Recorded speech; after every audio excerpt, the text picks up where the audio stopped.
Good afternoon, sir. सी last time हमने जो चीज़ सीखी थी इसमें सबसे important trend line, up trend line, down trend line को ड्रॉ कैसे किया जाए। ड्रॉ करना इज़ अ कि अगर हम लोग ड्रॉ उसे ठीक से नहीं करते हैं तो हमारे फ्यूचर प्रेडिक्शंस गलत हो सकते हैं। हालांकि अगर हम लोग सही ड्रॉ करें तो भी उसे किस तरीके से समझना है, इस बात को आज हम लोग सीखेंगे। एक फॉलोअप लेक्चर है जो पिछले लेक्चर में हमने सीखा था, तो आई होप रिकॉर्डिंग सबने देखी होगी और जो ड्रॉ करने का जो चीज़ मैंने आपके साथ शेयर किया था वो आपके साथ क्लियर हो गई होगी। बट किसी ने भी उससे रिलेटेड होमवर्क को पोस्ट नहीं किया है, तो मैं आप सबसे पूछना चाहता हूँ कि how to draw a trend line, ये चीज़ पूरी तरीके से क्लियर है या नहीं है।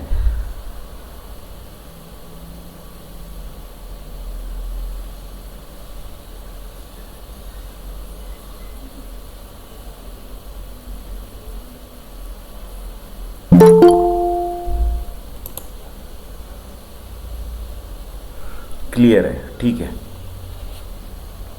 देखिए, ट्रेंड लाइन को यूज़ कैसे करना है इस चीज़ को हम लोग देखेंगे। स्क्रीन मैंने शेयर की है, मार्केट लाइव चल रहा है।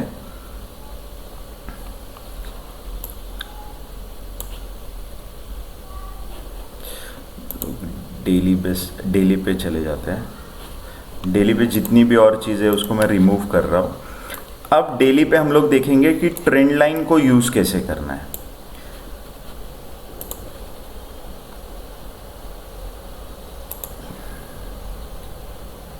देखिए, डाउन ट्रेंड स्टार्ट कैसे हुआ है इस चीज़ को हम लोग देखेंगे।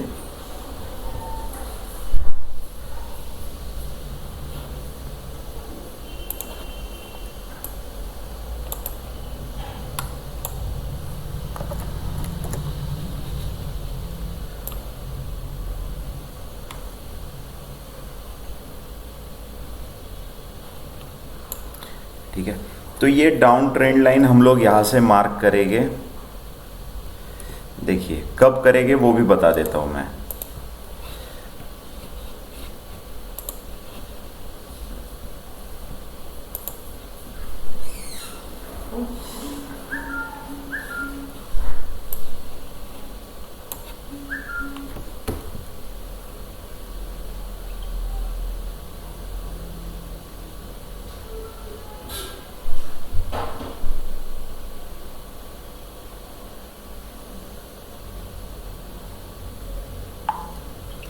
देखिए, इसको और इसको हम लोग जोड़ लेंगे। इसे मैं क्या कर देता हूँ, एक्सटेंड राइट लाइन। ठीक है, नीचे की तरफ हमने इसको एक्सटेंड कर दिया है, आप कंसिडर कर लीजिए। तो ट्रेंड लाइन हमने नीचे के साइड में ये कर दिया। देखिए, ट्रेंड लाइन हमारा अब क्या हो जाएगा, रेजिस्टेंस हो जाएगा। इसके ऊपर प्राइस का जो एंगल है वो हमें एक मिल गया है कि कौन से रेंज में, कौन से तरीके से प्राइस में गिरावट आ रही है।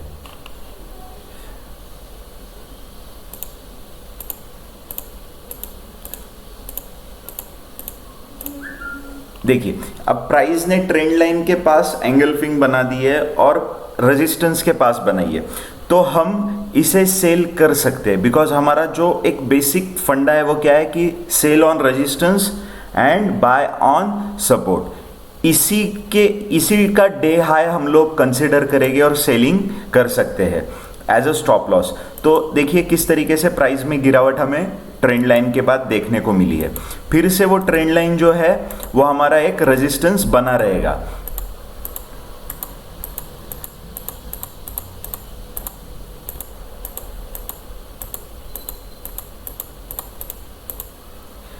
देखिए, फिर से ट्रेंड लाइन के आसपास हमें एक candlestick pattern daily time frame पे दिख रहा है। यहाँ पे हम लोग सेल कर सकते हैं ऊपर के ये पकड़ के, स्टॉप लॉस पकड़कर।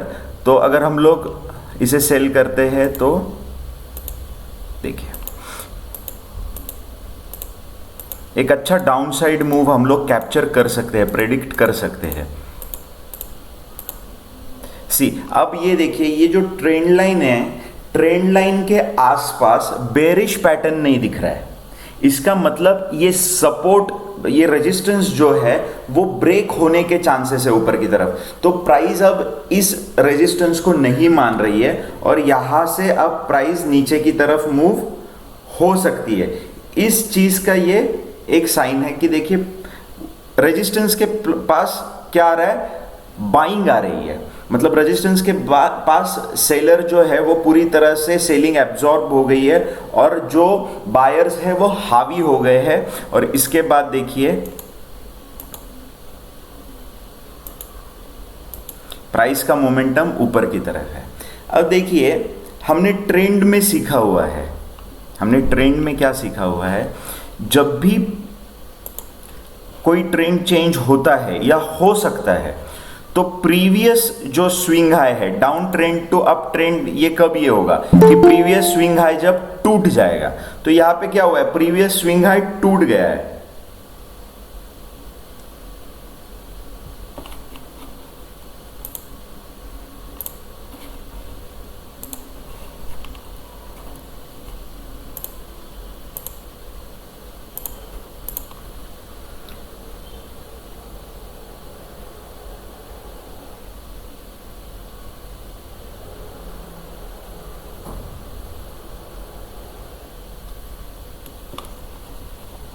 बिकॉज देखिए डाउन ट्रेंड में प्रीवियस स्विंग हाई कौन सा था, ये था। इसको प्राइस ने ऊपर की तरफ तोड़ दिया है। This is a second confirmation कि प्राइस अब रिवर्स हो सकती है। ठीक है, प्राइस अब रिवर्स हो सकती है बिकॉज देखिए ये भी कट कर दिया है और ये फर्स्ट था कंफर्मेशन। ठीक है, बट ये पहला रेजिस्टेंस था। तो फॉर एग्जांपल आप कभी भी इस चीज़ को ध्यान में रखिए, हम लोग स्ट्रैटेजीज में ये चीज़ सीखेंगे कि जब भी हम ट्रेंड लाइन ब्रेकआउट पे अगर बाय करते हैं तो हमारा नेक्स्ट रेजिस्टेंस होता है पहला टारगेट, नेक्स्ट रेजिस्टेंस होता है पहला टारगेट। अब देखिए, अब बेसिकली जो एक ध्यान से चीज़ को समझना है कि अब ट्रेंड रिवर्स हो गया तो अब हमें कौन सी ट्रेंड लाइन ढूंढनी चाहिए, अब ट्रेंड लाइन ढूंढनी चाहिए। बिकॉज अब ट्रेंड क्या हो रहा है, रिवर्स हो रहा है। तो ये पहला स्विंग हाई, ये फर्स्ट लो, ये हाई। चलो और एक रिट्रेसमेंट के लिए हम लोग वेट करेंगे।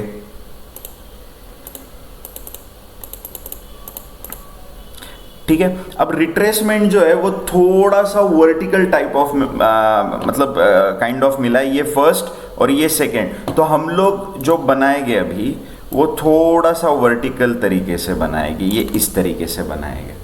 ठीक है, फिर भी जो ये ट्रेंड का जो लाइन है, ये जो ट्रेंड का एंगल है वो बहुत ही खड़ा है। तो हमें ऐसा एक शार्प अप मूव मिल सकता है अगर ट्रेंड लाइन इस तरीके से बन रही है तो। ठीक है,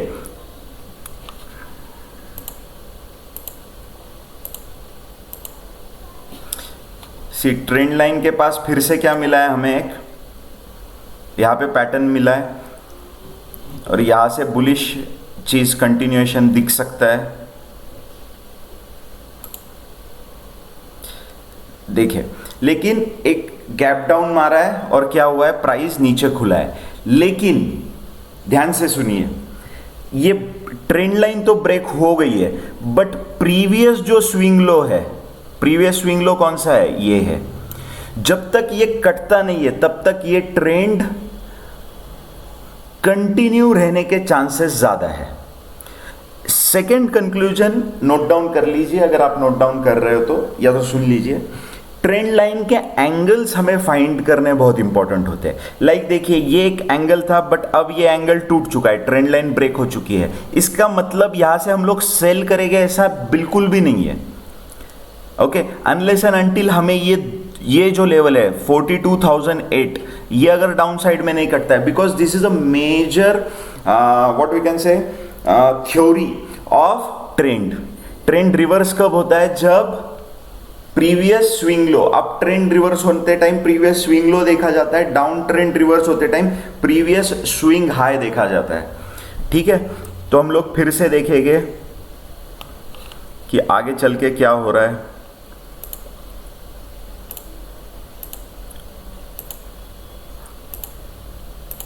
देखिए अभी हमें ये स्विंग लो मिल गया है न्यू। अब हम लोग इसको पकड़ के एक ट्रेंड लाइन को बनाएंगे। ये फर्स्ट, ये सेकेंड, और अब इससे एक ट्रेंड लाइन हमें देखने को मिलेगी। लुक,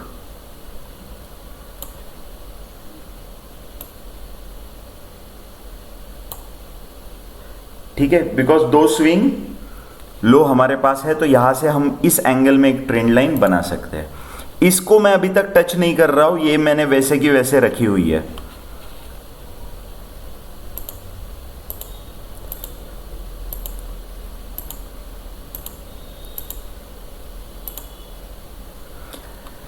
क्या किया है, जो हमारी न्यू ट्रेंड लाइन है उसके आसपास प्राइस अभी खेल रही है। थोड़ा जूम इन कर दूं मैं।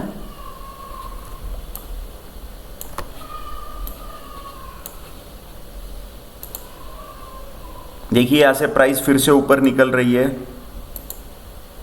एक अप मूव, फिर से सपोर्ट, फिर से आ रही है। सी अब देखिए, अब जो रिसेंट स्विंग हाई है वो कौन सा है,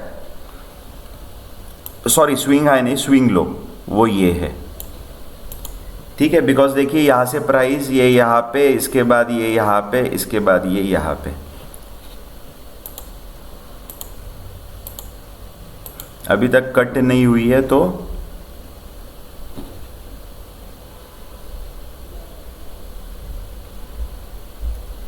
ठीक है। अब ये हम कहां पहुंच गए, हम पहुंच गए करंट डे में। करंट कौन सा डे है, ये करंट डे है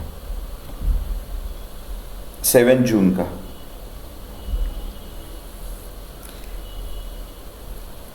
ठीक है, तो अब हमारे लिए जरूरी सपोर्ट लेवल पे प्राइस अभी बनी हुई है डेली। अगर इसके नीचे क्लोज होती है, ध्यान से सुनिए, इसके नीचे क्लोज होती है तो एक ट्रेंड जो है वो लूज कर रहा है बैंक निफ्टी। इस कंक्लूजन पे हम लोग पहुंच सकते हैं। सी, हालांकि हम ये कंक्लूजन नहीं निकाल रहे कि यहां से गिर सकता है या एक सेलिंग बड़ी आ सकती है, बट जो करंट ट्रेंड है उसे वो लूज कर रहा है। बिकॉज अगर ये भी ये तोड़ देता है नीचे की तरफ, तो ये क्या हो जाएगा, ये जो ट्रेंड है आप खुद ही देखिए, ये लो, ये स्विंग, ये फर्स्ट स्विंग लो, ये सेकेंड स्विंग लो, और अब ये जब तक ये चीज को नहीं काटता है, अगर यहाँ ये प्राइस को कट कर देता है तो हमें ऊपर की तरफ एक अप मूव देखने को मिलेगा।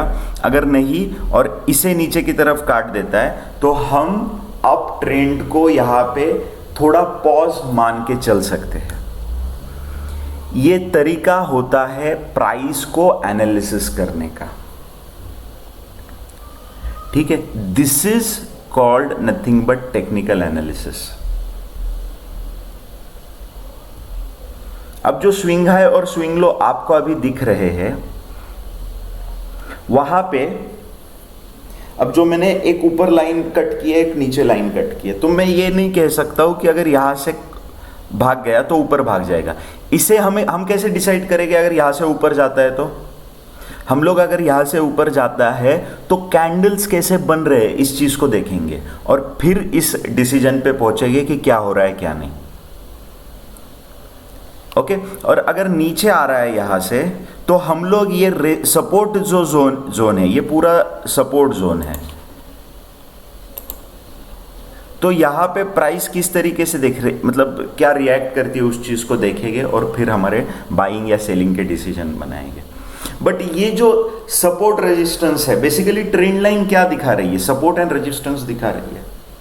तो इसे इस तरीके से हमें प्रेडिक्ट करना होता है, इस तरीके से देखना होता है। कहीं पे भी इसका मतलब ऐसा नहीं होता है इसके नीचे आया सेल कर दो, इसके ऊपर गया बाय कर दो। वैसे आप इस जर्नी में आपको ये चीज समझना है कि क्या नहीं करना है। कोई जो टिप ले रहा है, टिप दे रहा है, तो देखिए यहां पे भी देखिए डेली टाइम फ्रेम पे ये फर्स्ट टच,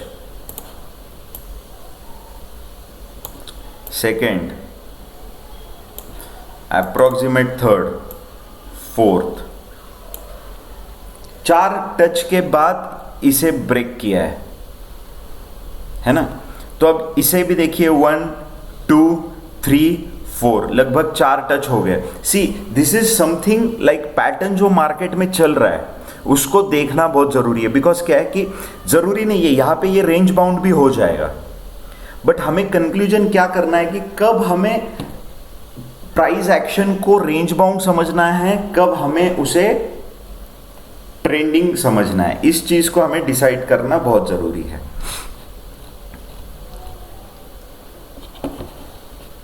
क्लियर है? तो ट्रेंड लाइन को कैसे यूज करना है ये चीज़ ध्यान मतलब समझ में आ रही है? से यस और नो इन chat box.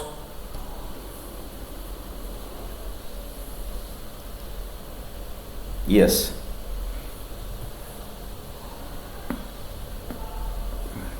Yes, very good. कोई सवाल है?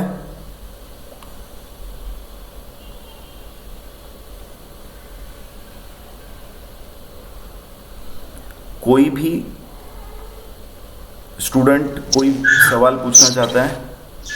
हाँ सर, ये जो अभी अपन ट्रेंड लाइन ड्रॉ करने के बाद अगर समझो कैंडल बहुत यानी हेवी बड़ा साइज का मिल रहा है तो हम क्या डिसीजन लेना है सर? नहीं नहीं, बड़ा साइज का हेवी कैंडल मिल रहा है इसका मतलब क्या डिसीजन लेना है? मतलब कि बाइंग स्ट्रांग है तो हम लोग ट्रेंड के साथ बैठेंगे ना, तो हम भी हाँ हाँ, बाइंग के लिए सोचेंगे। Okay sir. यस सार्थक। सर मैं जब से प्रैक्टिस कर रहा हूँ ना ट्रेंड लाइन की, तो मैंने ज्यादा करके ये देखा है कि मतलब हम ट्रेंड लाइन ड्रॉ करते हैं और वो दो मैक्सिमम 3 या 4 पॉइंट को टच होती है तो ट्रेंड लाइन थोड़ी वीक हो जाती है, फिर कांटेक्ट होता नहीं। हम्म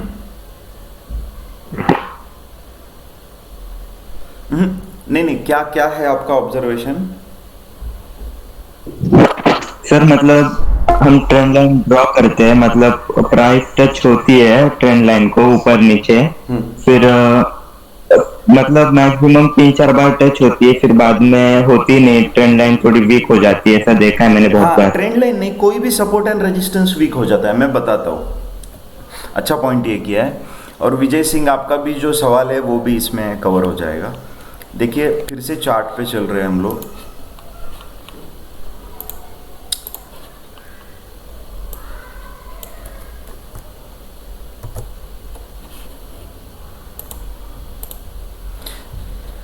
देखिए कोई भी जो प्राइस है,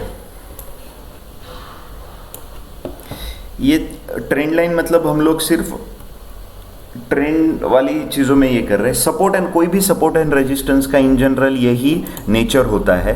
फॉर एग्जांपल प्राइस यहाँ से स्टार्ट हुई, यहाँ से एक रेजिस्टेंस लेके नीचे आई, फिर से आई, यहाँ से एक रेजिस्टेंस लिया, फिर से नीचे आई, डबल टॉप मिला हमें टेक्निकली, फिर से आई प्राइस, इसको तोड़ने की कोशिश की और यहाँ से फिर से नीचे चली गई, ट्रिपल टॉप मिला।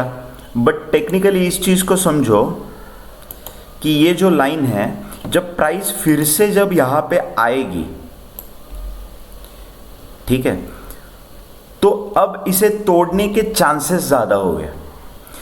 बिकॉज देखिए यहाँ पे एक सेलर ने सेल किया, यहाँ पे प्रॉफिट बुक किया, इसीलिए प्राइस ऊपर आई। जिन्होंने इसके बाद यहाँ पे सेल किया होगा उनके स्टॉप लॉस यहाँ पे कटे होंगे, फिर से यहाँ से सेलिंग आई, फिर से यहाँ से सेलिंग आई। जब 3 बार यहाँ से सेलिंग आई तो बहुत ज़्यादा प्रेडिक्टेबल है मैक्सिमम लोगों के लिए जो स्टॉक मार्केट को समझ के काम नहीं करते, कि वो यहाँ पे आने के बाद फिर से सेल करेंगे। बिकॉज ये देखेंगे कि यहाँ पे आया तो ये रेंज से यहाँ से गिर रहा है प्राइस, तो जब यहाँ से सेलिंग आएगी, यहाँ से थोड़ा सा गिर भी जाएगा और यहाँ पे और लोग सेल के लिए बैठेंगे कि अब तो यहाँ से फिर से ये लेवल की रैली मिलेगी सेल करने के बाद, बट प्राइस यहाँ से तोड़कर चली जाएगी और यहाँ पे कप ट्रेंड को मूव करेगी। ये मैक्सिमम डाउन ट्रेंड या रेंज को ऊपर की तरफ कन्वर्ट मतलब अप ट्रेंड में जाने के लिए आपको दिखेगा 70% ऑफ द टाइम। सेम जैसे अभी हमने जो एग्जांपल लिया वहां पे प्राइस ने 4 टच के बाद जो कट किया है ट्रेंड लाइन को, ऊपर भागा है सीधा बैंक निफ्टी का प्राइस। डाउन ट्रेंड में भी ये चीज होती है बट कम होती है। क्यों होती है वो भी मैं बता देता हूँ। बिकॉज कोई भी प्राइस का जो नेचर है स्टॉक मार्केट में वो क्या है, ऊपर जाने के लिए ही ट्राई करेगा। कोई भी प्राइस ऊपर जाने के लिए ट्राई करेगा दोस्तों, कभी भी ध्यान में रखो। अप ट्रेंड अगर कहीं पे सपोज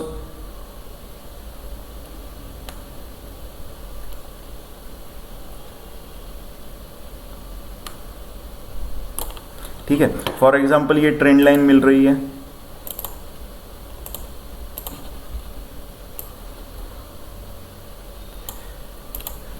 ओके। अब हम लोग क्या कहेंगे कि प्राइस अब यहां से नीचे आ रही है, बट ये ट्रेंड लाइन तोड़ने के बाद दो पॉसिबिलिटीज बहुत हायर है कि यहां पे एक तो रेंज बाउंड होगा प्राइस या नीचे गिरेगा।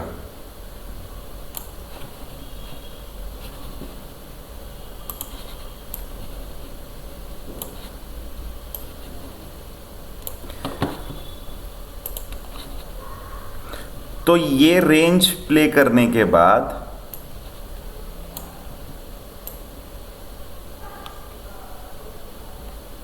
प्राइस फिर से धीरे धीरे रेज्यूम कर सकती है यहां से। इसमें हमारा एक टॉपिक भी है accumulation and distribution phases of market, तो उसमें हम लोग सीखेंगे इस चीज को। बट मैं अभी आपको बता दूं कि तो ये क्या हो गया बेसिकली ये जो ऊपर वाला ये रेजिस्टेंस है ये वीक हो गया। ट्रेंड लाइन का ये जो सपोर्ट है ये यहाँ पे वीक हो गया, बट वीक होने के बाद कोई अच्छा इंटरेस्ट मिला नहीं कि यहाँ से गिर जाए। तो प्राइस फिर से थोड़ा टाइम रेंज बाउंड होके क्या हुआ, प्राइस में एक ऊपर की तरफ हमें मोमेंट देखने को मिला है।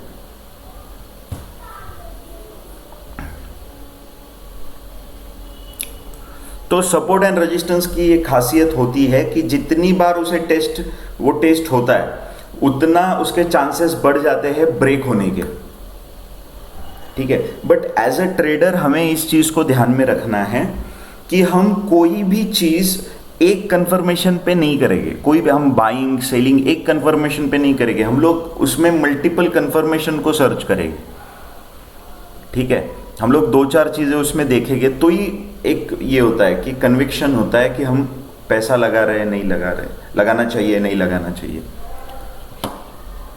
ठीक है। चलो आगे बढ़ते हैं।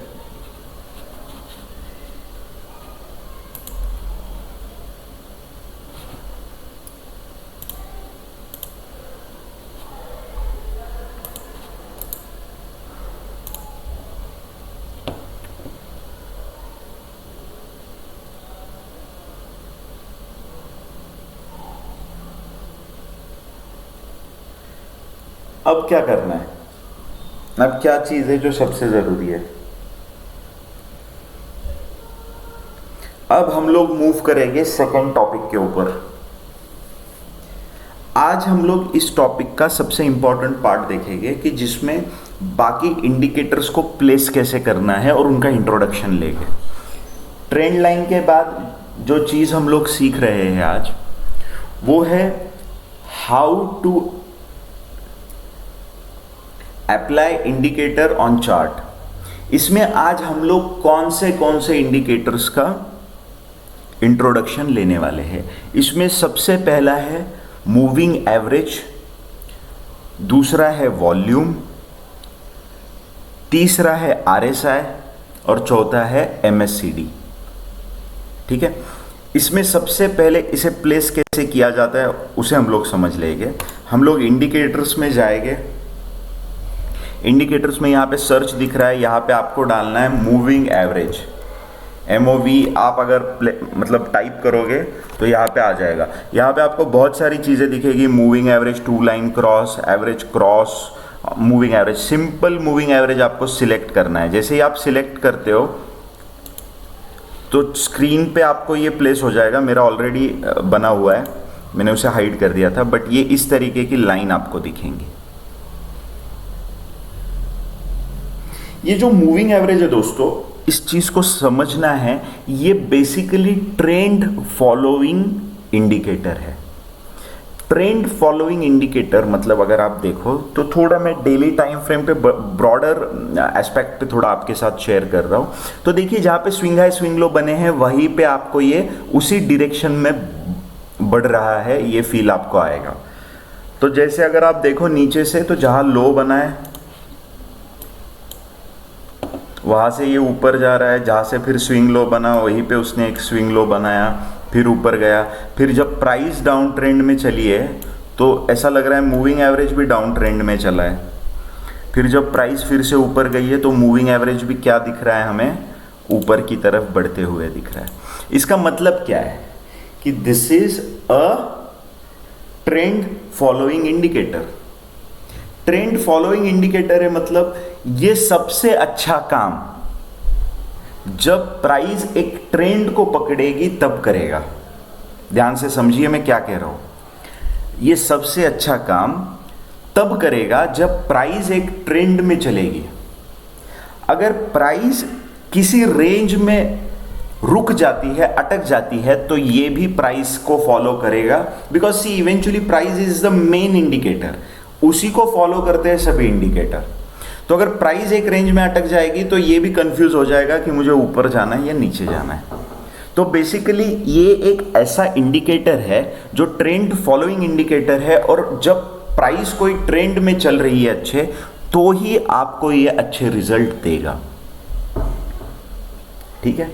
इसके बाद जो लास्ट पॉइंट मैं इसके लिए कहूंगा that is a lagging indicator. मतलब आप इसके भरोसे आपके ट्रेडिंग डिसीजंस नहीं ले सकते कि बाय करना है कि सेल करना है, लेकिन ये एक बहुत ही अच्छा सपोर्टिंग रोल प्ले करता है कि हमें एक हमारे डिसीजन मेकिंग में ये प्राइस एक्शन जब हम लोग रीड कर रहे हैं तो ये एक बहुत अच्छा सपोर्टिंग रोल प्ले करता है, जिससे हमें डिसीजन मेकिंग के लिए आसानी हो जाती है बेसिकली।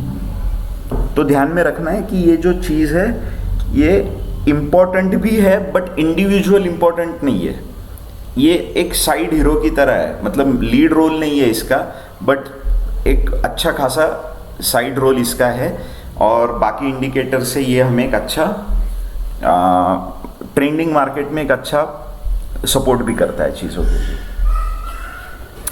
दूसरा मैं जो इंडिकेटर आपके साथ शेयर करूंगा that is RSI, relative strength index. RSI आपको सर्च में डालना है तो यहाँ पे रिलेटिव स्ट्रेंथ इंडेक्स आ जाएगी। इसको आपको क्लिक करना है तो आपको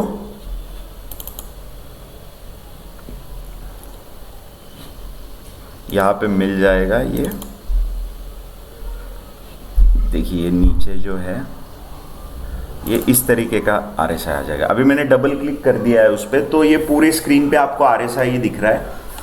बट ये RSI कैसे काम करता है, RSI को समझना बहुत इंटरेस्टिंग है। RSI ये ऐसा इंडिकेटर है, अगर आप इसे ढंग से यूज़ करना सीख जाओ तो ये आपके लिए एक बहुत ही इम्पोर्टेंट रोल प्ले कर सकता है, और आपके लिए ये बहुत ही यूज़फुल साबित हो सकता है।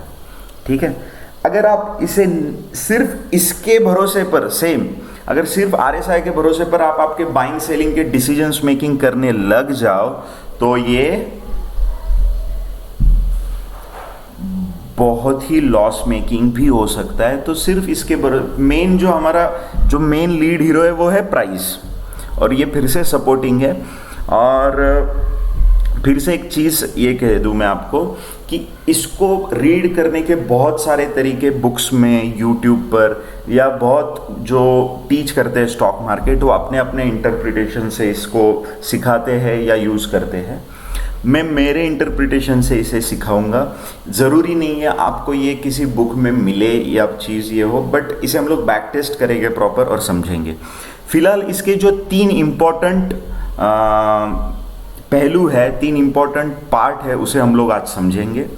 और इसमें सबसे पहला इसका upper band and lower band होता है, ये सबसे इम्पॉर्टेंट है।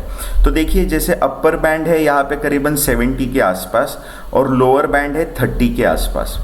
तो देखिए बेसिकली आप इसे पूरा, मैं इसे बहुत छोटा कर रहा हूँ, देखिए बहुत छोटा कर रहा हूँ, मतलब हम लोग पूरा बैक डेटा को हम लोग चेक कर रहे हैं, पीछे तक जहाँ तक मिल सकता है डेटा। अच्छा 2019 नहीं है। पिछले बहुत टाइम तक है, तो स्क्रीन पर आ गया है बहुत टाइम का डेटा, पिछले करीबन 10-11 साल का डेटा स्क्रीन पे दिख रहा है। देखिए मैं एक हॉरिजॉन्टल लाइन ले रहा हूँ और मैं हाई ये कब गया हुआ है तो वो मैं ड्रॉ कर रहा हूँ। तो ये हाई पिछले 10 साल में, ये डेली टाइम फ्रेम पे है। 88 ये हाईएस्ट है, मतलब RSI का जो वैल्यू है, मैं प्राइस का वैल्यू नहीं बोल रहा हूँ, बैंक निफ्टी के चार्ट पर RSI का वैल्यू डेली टाइम फ्रेम पे मैक्सिमम पिछले 11 साल में 88 बना हुआ है। कितना बना हुआ है? 88। और लोअर वैल्यू जो है, ध्यान से देखिए, वो 12 के आसपास बना हुआ है। ठीक है, अब स्क्रीन के ऊपर प्राइस चार्ट तो है नहीं, ओके। तो क्या हम सिर्फ इतने से पता कर सकते हैं कि हाई बना है? क्या हम लोग ये कंक्लूजन निकाल सकते हैं कि जब ये 88 बना था 2014 में, शायद ये इलेक्शन का टाइम होगा, यस, तो क्या ये ऑल टाइम हाई रहा होगा बैंक निफ्टी का? नहीं। और ये कोरोना टाइम था शायद, यस, मार्च 2020, तो क्या ये लोएस्ट रहा होगा? तो ये लोएस्ट रहा होगा, बट ये हाईएस्ट नहीं है, बिकॉज हाईएस्ट उसके बाद बना है। बट आप देखोगे तो ये जो ये है 81 प्राइस रहा होगा। मतलब आपको मैं ये समझाना चाह रहा हूं कि इसमें सबसे बड़ा फैक्टर जो है upper band and lower band. तो यहां पे RSI की वैल्यू मैक्सिमम 100 तक ही जाएगी और नीचे वो 0 तक ही जाएगी। तो आपको ये चीज पता हो जाती है इससे कि प्राइस ओवरबॉट में है या ओवरसोल्ड में है। ओवरबॉट मतलब एक ऐसा रेंज RSI का जो हमें एक सपोर्ट करता है कि प्राइस हाई रेटेड है, मतलब हाई वैल्यू पे चल रही है, अब ज्यादा खरीद लिया गया है उसे। सो बेसिकली ये किसी भी स्टॉक पे अगर आप अप्लाई करते हो तो स्टॉक के वोलाटिलिटी पर डिपेंड होती है। अब वोलाटिलिटी थोड़ा सा हायर कॉन्सेप्ट है, बट मैं एक लाइन में आपके साथ शेयर कर देता हूं। कोई भी स्टॉक की प्राइस एक साल में कितना ऊपर जा सकती है या वही मिड पॉइंट से कितना नीचे आ सकती है, इसका एक कैलकुलेशन तय होता है। ध्यान से सुनिए और समझने की कोशिश कीजिए। इसका ये मतलब कहीं पे भी नहीं है कि हम लोग पहले से ही पता कि यहाँ तक ही प्राइस जा सकती है, ऐसे नहीं बोल रहा हूँ मैं। एक वोलाटिलिटी होती है कि प्राइस का स्ट्रेच ऊपर तक कितना हो सकता है, कितना परसेंट हो सकता है, और सेम अगर नीचे गिरता है तो कितना परसेंट तक गिर सकता है। अगर किसी का साइंस हो तो, मतलब साइंस किसी ने फिजिक्स वगैरह पढ़ा हो तो डेविएशन पता होगा, स्टैंडर्ड डेविएशन। तो ये उसी का कंसेप्ट है कि standard deviation 1, standard deviation 2, standard deviation 3। तो मतलब डेविएशन जो है प्राइस का वो वोलाटिलिटी पर डिपेंड होता है और वो फिक्स होता है कि एक साल में प्राइस, मतलब जो स्टॉक की वोलाटिलिटी है तो वो कितना ऊपर तक जा सकता है उस वोलाटिलिटी को मतलब देखते हुए। तो ये जो कॉन्सेप्ट है बेसिकली ये इस पे बना हुआ ये RSI इंडिकेटर है। तो ये बेसिकली हमें क्या बताता है कि अगर कोई किसी भी प्राइस को अगर गिर रही है तो RSI वैल्यू ये शो करती है कि प्राइस अब ऐसे लेवल तक गिर चुकी है जहां से उसके रिवर्स के चांसेस ज्यादा है। और जो अपर ये है वो हमें शो करता है कि प्राइस एक ऐसे जोन में जा चुकी है जहां पे ओवर वैल्यूड है, यहां से नीचे आने के चांसेस ज्यादा है। तो ये जो चीज है हमें ये शो करता है। बेसिकली जितना प्रैक्टिकली हम इसको देखेंगे उतना आपको और ज़्यादा क्लियर होगा। तो अगर ज़्यादा क्लियरिटी नहीं है तो इसे एक थ्योरी समझ के सुन लीजिए, स्टोरी समझ के सुन लीजिए। पूरा नहीं भी समझ में आया तो कोई दिक्कत नहीं है। जैसे हम इसे यूज़ करेंगे, इसका हम use by example back testing में सीखेंगे, वैसे ये कॉन्सेप्ट हमें और ज़्यादा क्लियर होती जाएगी।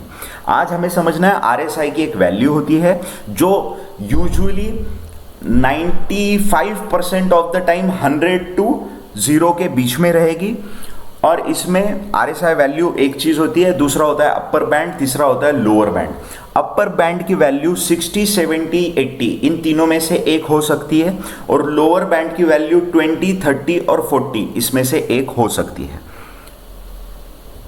ठीक है, तो ये जो ऊपर नीचे ये हो रहा है, इसे मैं ये कर देता हूं, रिसेट कर देता हूं चार्ट को। देखिए ये जो लाइन है इसे RSI की, मतलब ये RSI की वैल्यू है। अगर मैं कोई भी कर्सर रखता हूँ तो मुझे यहाँ पे RSI की वैल्यू दिखेगी। जैसे सेम हम लोग प्राइस की वैल्यू कैसे देखते थे, वैसे यहाँ पे RSI। तो अगर मैं यहाँ पे कर्सर रखता हूँ कि 25 अप्रैल 2023 जब ट्यूसडे था, तो RSI की वैल्यू कहाँ पे क्लोज हुई थी, तो 70.55 पे क्लोज हुई थी। तो ये चीज़ मुझे पता चल सकती है RSI के बारे में। अब एक RSI पे मैं अगर कर्सर लेके जाऊंगा तो यहाँ पे देखिए हाइड में इसे कर सकता हूँ, सेटिंग्स है तो मैं सेटिंग पे क्लिक कर सकता हूँ इसके, तो यहाँ पे बहुत सारी सेटिंग्स आ जाएगी। कहीं पे भी टच नहीं करना है, इसे बाय डिफ़ॉल्ट जो है वही रहने देना है। बस जानकारी के लिए इनपुट को चेक कर लो, इनपुट को चेंज नहीं करना है। टाइम फ्रेम, चार्ट की जो टाइम फ्रेम रहेगी वही इसकी टाइम फ्रेम रहेगी। उसके बाद गैप्स को कंसिडर करेगा, यस गैप्स को कंसिडर करेगा। RSI की लेंथ 14 होगा, सोर्स क्लोज होगा, MA टाइप SMA होगा, MA लेंथ 14 और BB स्टैंडर्ड डेविएशन, जो स्टैंडर्ड डेविएशन के बारे में बात कर रहा था वो 2 रहेगा। सी बेसिकली इसके कैलकुलेशन में जाने की हमें ज़रूरत नहीं है, बिकॉज इंडिकेटर है मतलब कैलकुलेट किया हुआ है, तो हमें इसका यूज़ पता होना चाहिए, ना कि ये कैलकुलेशन 70 RSI की वैल्यू कैसे आई। ये अगर कोई सोच रहा है तो यहीं पे इस क्वेश्चन को छोड़ दो, बिकॉज ये लेके हमें आगे नहीं जाना है। बिकॉज आपको इसका कैलकुलेशन अगर आ भी गया तो आप कोई अच्छे या प्रॉफिटेबल ट्रेडर बनोगे, ये ज़रूरी नहीं है। हमें इसका यूज़, इसका एप्लीकेशन ज़्यादा से ज़्यादा समझना है, वही हमारे लिए इम्पॉर्टेंट रहेगा और वही हमें प्रॉफिटेबल ट्रेडर बना सकता है। मैं ये नहीं कहता हूँ कि बना देगा, बना सकता है, चांसेस आर देयर। बाकी फैक्टर भी हमारे जो है वो हमारे ट्रेडिंग जर्नी में इम्पॉर्टेंट रहेंगे। तो चलो देखते हैं क्या चीज़ होगी। RSI को समझने के बाद अपर बैंड को अगर चेंज करना है तो हम लोग कहाँ से कर सकते हैं। लाइक मैंने कहा अभी ये 70 और 30 है, तो हम लोग फिर से स्टाइल में आ जाएंगे। स्टाइल में अगर आते तो देखिए RSI अपर बैंड है, यहाँ पे मैं इसे 60 कर सकता हूँ। जो RSI मिडल बैंड है उसे 50 रहने दिया जाए, ठीक है, ओके। और जो ये है उसे मैं 40 कर देता हूँ, ठीक है। तो अब RSI की जो वैल्यू कुछ अलग दिखेगी हमें, बैंड के ऊपर ज़्यादा दिखेगी, यस, बिकॉज बैंड की हमने वैल्यू कम कर दिया। तो इस तरीके से हम इसे सेट कर सकते हैं।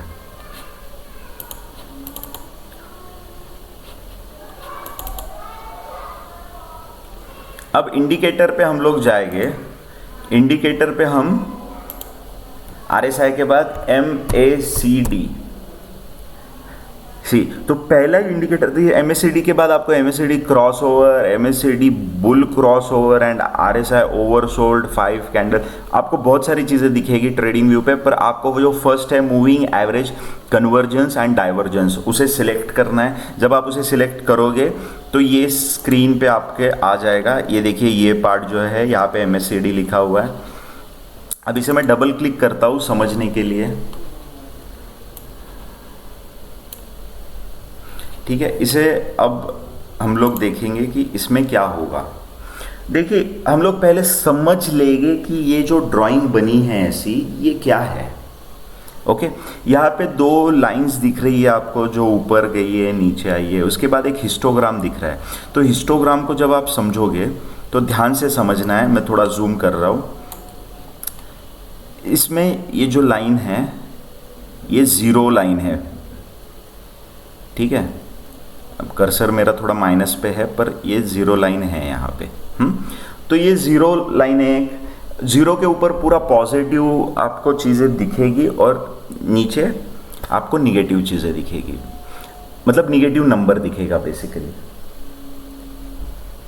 तो यहाँ पे देखिए कि जब हम लोग इस चीज़ को समझ रहे हैं पॉजिटिव नंबर ऊपर की तरफ, तो ग्रीन है। ऊपर 2 कलर है, एक ग्रीन है एक लाइट ग्रीन है, ओके। और नीचे एक रेड है और लाइट रेड है। इसका मतलब क्या है? ये हिस्टोग्राम का मतलब आप अगर समझ जाते हो तो वो बहुत इंपॉर्टेंट है। फिर मैं जो ये मूविंग एवरेज है, बेसिकली ये ईएमए है, ये एक्सपोनेंशियल मूविंग एवरेज है, इसके बारे में भी मैं बताऊंगा। बट पहले हम लोग इस हिस्टोग्राम को समझ लेंगे। ये जैसे एक कैंडल एक दिन को अभी शो कर रही है, वैसे ये एक हिस्टोग्राम एक दिन का MACD का वैल्यू शो करता है। ठीक है, अब MACD का वैल्यू क्या है आप देख लीजिए, एक मिनट। ठीक है, मैंने जहाँ पे क्लिक किया सेम जगह पे आपको देखना है जहाँ पे हमने प्राइस RSI वैल्यू को देखा है। ठीक है, अब यहाँ पे मैं अगर रख रहा हूँ तो 29 मार्च को क्या था वैल्यू? 42, जो ग्रीन में दिख रहा है आपको 42.75। ठीक है, अब आपको MACD का अगर वैल्यू हिस्टोग्राम का पूछा गया तो आप उसी को बताओगे या उसी को देखोगे। जो आगे वाली चीज़ें हैं वो इम्पॉर्टेंट नहीं है, बिकॉज वो डिफरेंस है बिटवीन दिस EMA। तो सेम अगर लाइन पे अगर मैं नीचे कर्सर को लेके आ जाऊँ तो यहाँ पे एक ब्लू लाइन है जो -362 पर है और एक रेड लाइन है जो -404 पर है। तो दोनों माइनस वैल्यू है बिकॉज ऑब्वियसली जीरो के नीचे है। ठीक है, जीरो के नीचे है तो वैल्यू जो है वो माइनस में है, और ये माइनस में वैल्यू है इसलिए दोनों का जो माइनस माइनस है तो वो मिला के प्लस हो रहा है, बट होगा उसमें माइनस ही, तो इसलिए टोटल वैल्यू जो आ रहा है वो 42.75 आ रहा है। ठीक है, सेम अगर मैं नेक्स्ट डे जाऊँ तो ये वैल्यू बढ़ जाएगा बिकॉज डिफरेंस बिटवीन वो जो दो EMA का डिफरेंस है वो भी बढ़ गया है। तो जो वो वैल्यू MACD की आएगी वो 110 आएगी। ठीक है, सेम वे में अगर मैं आगे जाता हूँ, अब देखिए ये हिस्टोग्राम एक के बाद एक बढ़ रहे हैं बिकॉज ये कैलकुलेट कैसे होते हैं कि प्रीवियस हिस्टोग्राम से आज का हिस्टोग्राम का कैसे ज़्यादा है या कम है। तो आप देखिए प्रीवियस हिस्टोग्राम वॉज 42.75 और आज का हिस्टोग्राम क्या है 110.52। इसका मतलब 47 से 1110 तो बड़ा है ना, 47 से 1110 बढ़ा है तो हिस्टोग्राम बड़ा हो जाएगा। ऐसे ही आप पूरे जो ये वैल्यू है इसको चेक कीजिए। जैसे 3 अप्रैल का जो वैल्यू है वो 163.69 है, उसके बाद छुट्टी रही होगी 2 दिन, नहीं 3 का, हाँ 3 के बाद 4 को छुट्टी थी। 5 अप्रैल को अगर आप देखोगे तो 203 है। 6 अप्रैल को अगर आप देखोगे तो 222 है। तो 203 प्रीवियस डे से आज का हिस्टोग्राम बढ़ा है, तो ये जो डिफरेंस बढ़ा है इसलिए ये ग्रीन है। अगर नेक्स्ट डे आज क्या है 222.87, देखिए कल क्या क्लोज हुआ है 212, 222 से 212 छोटा है तो जो हिस्टोग्राम है वो लाइट ग्रीन कन्वर्ट हो गया है। ओके, और अगर सेम टाइम पे आप देखो तो EMA जो है वो अब 0 से ऊपर निकल रहे हैं। You are getting my point. Same चीज अगर आप देखोगे तो यहां पे जो रेड है, रेड हिस्टोग्राम देखिए -64.15 ऊपर देखना है जहां पे मैंने अंडरलाइन की हुई है। 14 मार्च को क्या दिख रहा है -64.15। 15 मार्च को क्या दिख रहा है -123। -123 और -64 में -64 ऊपर की वैल्यू है, इसलिए आपको पता चल रहा है कि हिस्टोग्राम का जो नेक्स्ट रेड बना है वो और नीचे तक और डीप बना है। और अब 123 माइनस के बाद जो हिस्टोग्राम का ये बना है वो -146 बना है। तो ये प्रीवियस डे से और नीचे की तरफ और प्राइस में कम दिखा है, बट जैसे ही नेक्स्ट डे खत्म हुआ है तो हिस्टोग्राम लाइट रेड बना है बिकॉज वैल्यू है -120। मतलब यहाँ पे क्या हुआ है, एक अच्छा पुश मिला है प्राइस को, तो ये हिस्टोग्राम पॉजिटिव में आ रहा है थोड़ा। मतलब -150 से -120 इज गुड, मतलब 0 की तरफ आ रहा है। तो देखिए वो हिस्टोग्राम भी 0 की तरफ जा रहा है। तो दिस इज अ हिस्टोग्राम जो रीड हमें इस तरीके से करना है। तो आज इंट्रोडक्शन पॉइंट है, इस चीज को आपको आज समझना बहुत जरूरी है। और ये 2 EMA है, एक जो है, जो सब देखिए, ब्लू जो है वो फास्ट ईएमए होता है और जो दूसरा रेड है वो स्लो ईएमए होता है। मतलब प्राइस, सी बेसिकली कोई भी इंडिकेटर फॉलो करता है प्राइस को, तो प्राइस के मूवमेंट के बाद ही आपको मूवमेंट इंडिकेटर का दिखेगा। तो EMA is exponential moving average. Exponential moving average जो है वो फॉलो करता है, मतलब सभी moving average, exponential moving average, MSCD, RSI, सभी इंडिकेटर्स प्राइस को फॉलो करते हैं।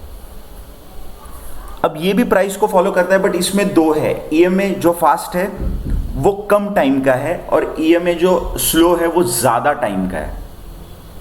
ओके, अब ये ज्यादा टाइम और कम टाइम क्या होता है, ये जब हम लोग फिर से एक बार मूविंग एवरेज पे आज शिफ्ट हो गए तब मैं उसे एक्सप्लेन करूंगा। ठीक है, तो ये है एमएससीडी जो हमारे लिए एक बहुत ही अच्छा सपोर्टिंग एक्टर है और एक सपोर्टिंग रोल में है। मेन लीड कौन है, सबको पता है कौन है मेन लीड, प्राइस है। जैसे प्राइस भागेगी वहीं से हमें ट्रेंड पता चलेगा। बाय सेल का डिसीजन प्राइस से ही हम लोग डिसाइड करेंगे। इंडिकेटर सपोर्टिंग रोल में है। इंडिकेटर हमें जितनी भी चीज़ें मैंने अभी इंट्रोडक्शन में कही है उसे यूज़ करके हम लोग जब स्ट्रैटेजीज को सीखेंगे तो हमें पता चलेगा इनका रोल क्या है बेसिकली। तो उसके हम लोग एग्जाम्पल्स लेंगे बहुत सारे, तो हमें और भी ज़्यादा आसानी से ये पूरी चीज़ें समझ जाएगी। ठीक है, चलो आरएसआई, मूविंग एवरेज और एमएससीडी, इसके बाद हम लोग फिर से आ जाते हैं लास्ट टाइम मूविंग एवरेज। उसके बाद सबसे इंपॉर्टेंट चीज हम लोग देखेंगे, मूविंग एवरेज के सेटिंग्स को हमने चेक नहीं किया है। मूविंग एवरेज की सेटिंग हम यहां से चेक करेंगे और यहां पे हम लोग मूविंग एवरेज को देख सकते हैं। देखिए ये जो प्राइस है जो मैंने अंडरलाइन की हुई है वो प्राइस है मूविंग एवरेज की, कि मूविंग एवरेज क्या प्राइस दे रहा है। मतलब ये कौन से, जब प्राइस यहां पे है, फॉर एग्जांपल ये दिन 10 मई को प्राइस अगर यहाँ पे है तो मूविंग एवरेज यहाँ पे ख़त्म हो रहा है। देखिए कर्सर मैंने रख दिया है 10 मई पे, ऊपर देखिए मूविंग एवरेज क्या शो कर रहा है, 42,666.49। और सेम अगर हम लोग बैंक निफ्टी का open high low close same chart पे ऊपर अगर चेक करेंगे तो जो क्लोज है वो आ रहा है 4331.05 जो सी में लिखा हुआ है। तो मूविंग एवरेज प्राइस के नीचे है, ये हम लोग कह सकते हैं। जब मूविंग एवरेज प्राइस के नीचे होगा तो प्राइस अप ट्रेंड में हो सकती है, और जब मूविंग एवरेज प्राइस के नीचे होगा तब प्राइस डाउन ट्रेंड में हो सकती है। ठीक है, अब मैंने हो सकती है क्यों कहा, बिकॉज देखिए इस सिचुएशन में प्राइस जो है वो मूविंग एवरेज से ऊपर है, लेकिन बिकॉज देखिए प्राइस नीचे है, सॉरी प्राइस ऊपर है और मूविंग एवरेज नीचे है। अब मूविंग एवरेज के ऊपर है प्राइस, बट ये जो ट्रेंड है वो कौन सा है, डाउन ट्रेंड है। तो इस चीज को इसलिए मैं ये करके कह रहा हूं कि ये हो सकता है। ठीक है, अब इसके बाद इसके सेटिंग्स को हम लोग चेक करेंगे।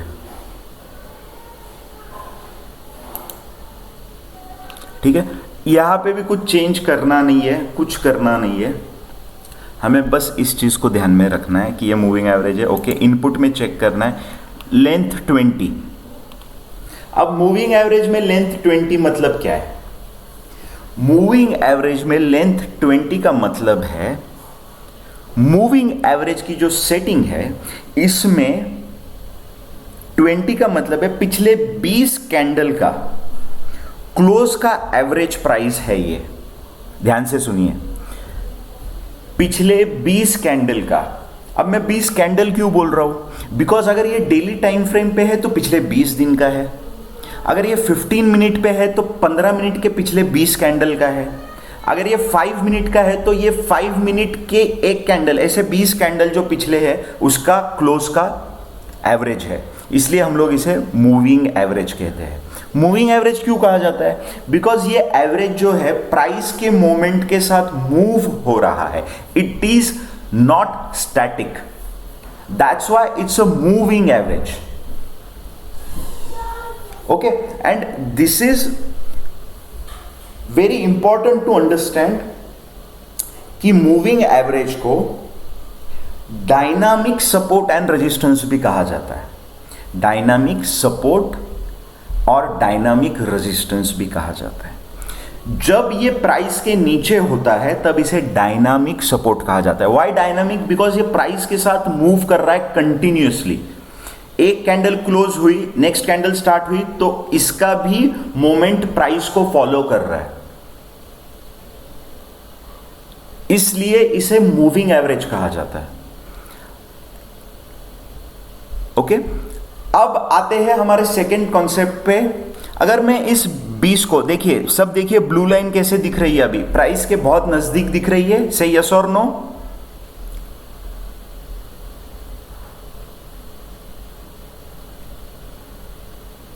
अरे सो गए क्या?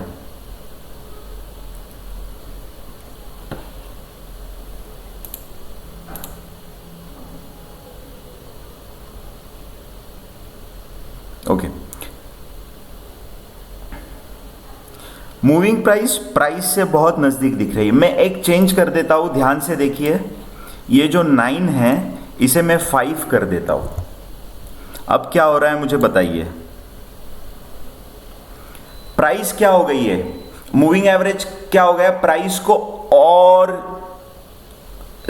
मतलब और अंदर आ गया है और प्राइस के एकदम नजदीक आ गया है। प्राइस के मोमेंट के साथ उसका मोमेंट और ज्यादा फास्ट हो गया है।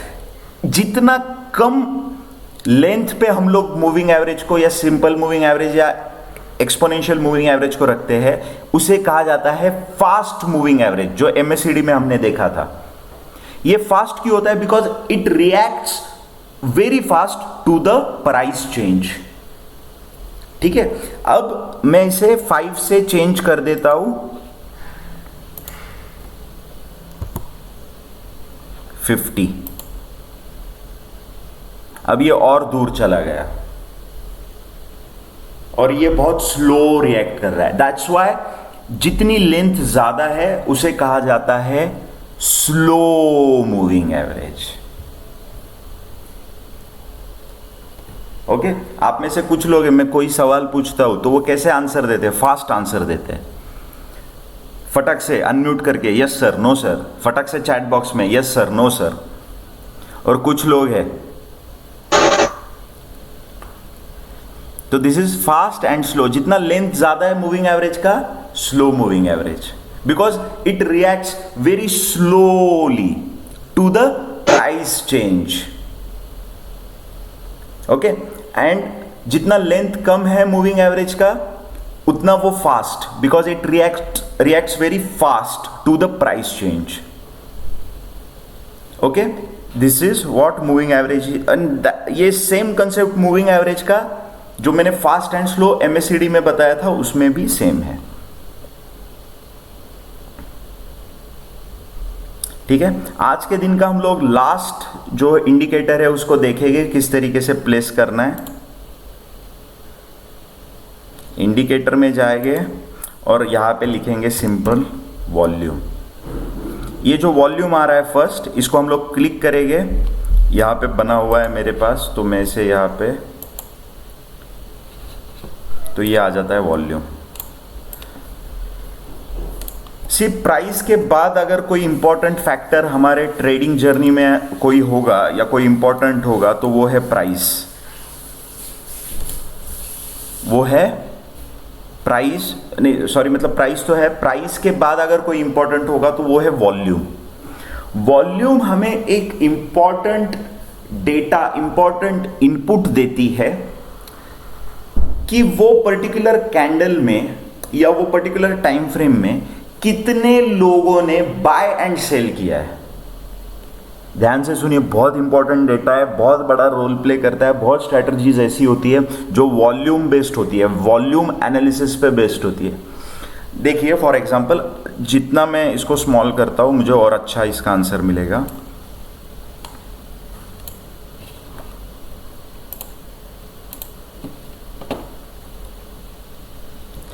देखिए अब कर्सर अगर मैं रखता हूं तो यहां पे देखना है वॉल्यूम में,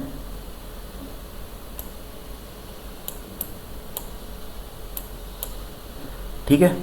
देखिए अगर मैं कर्सर रखता हूँ तो यहाँ पे red colour, see colour is what, red colour क्यों है, बिकॉज उस दिन प्राइस जो है वो निगेटिव में क्लोज हुआ था, तो वॉल्यूम का कलर भी रेड आ जाता है। वॉल्यूम कितना है, 327.754 मिलियन, तो इतना वॉल्यूम यहाँ पे आया है, मतलब इतने लोगों ने यहाँ पे बाय सेल किया है। एक बाय एंड एक sell is equal to 1 volume, ठीक है। तो इस चीज को हमें बहुत ज़्यादा यूज़ करना है, बहुत ज़्यादा। ब्रेकआउट के टाइम पे हम लोग इसे यूटिलाइज करेंगे, जब कोई पैटर्न बनता है तो उसमें हम लोग इसे यूटिलाइज करेंगे, इसे चेक करेंगे, जो हमें एक इंडिकेशन देगा कि कन्विक्शन के साथ चीज़ें हो रही है कि नहीं हो रही है। प्राइस, वॉल्यूम एक साथ और बाकी सब इंडिकेटर एक साथ, ये कुछ चीज़ों का तरीका है। बट सी बेसिकली कोई भी चीज़ यूज़ करके हम लोग एक रिजल्ट निकाल सकते हैं, बट जो स्ट्रैटेजीज हम लोग सीखेंगे आने वाले टाइम में, उसके लिए जो ज़रूरी चीज़ें हैं वही हम लोग अभी कवर करेंगे। तो ये एक ओवरव्यू था कि इंडिकेटर को प्लेस कैसे करना है, उसका मतलब क्या है, उसकी सेटिंग कहाँ से देखनी है।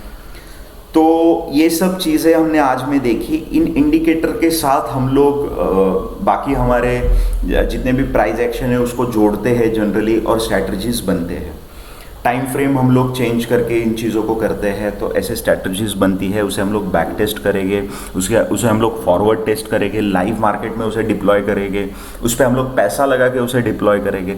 तो इन पूरी चीज़ों को हम लोग सीखने जा रहे हैं आने वाले टाइम में। तो बहुत ही इंटरेस्टिंग होगा आने वाला टाइम भी।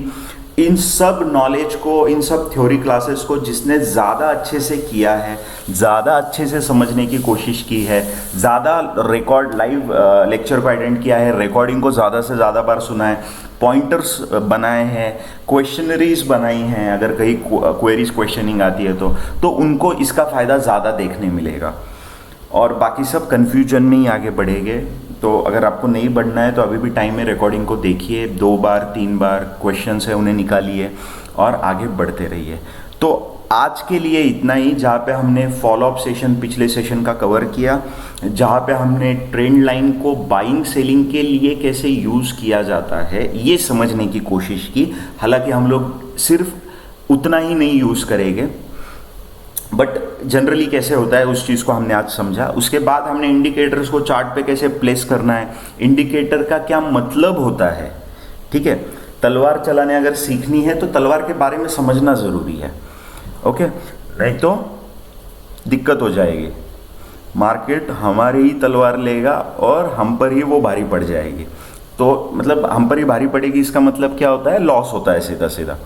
मतलब हर एक गलती, यहाँ पे स्टॉक मार्केट में कोई भी गलती होती है उसका एक ही रिजल्ट होता है, लॉस, ठीक है। तो ये संभलना बहुत ज़रूरी है। तो ये चीज़ें हमने समझी है, और आने वाले टाइम में इसे हम बहुत एक्सप्लोर करेंगे ज़्यादा स्ट्रैटेजीज से, तो हमें फ़ायदा इसका ज़्यादा मिलेगा। किसी को कोई सवाल है तो हैंड रेस कीजिए प्लीज़।